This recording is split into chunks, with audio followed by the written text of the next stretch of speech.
Welcome back to another technical deep dive here in the debug zone.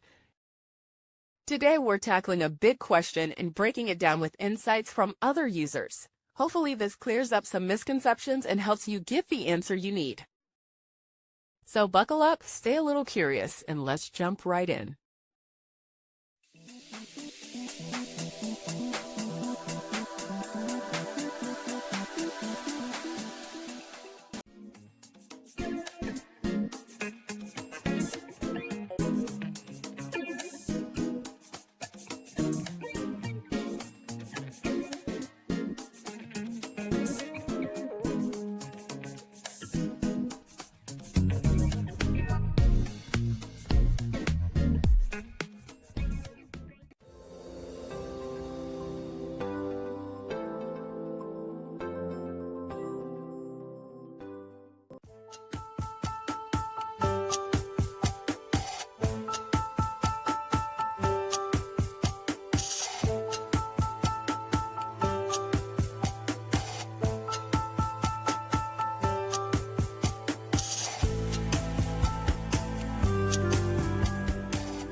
And that's a wrap.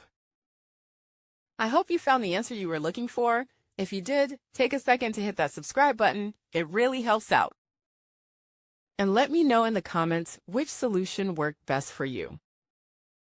See you next time in the debug zone.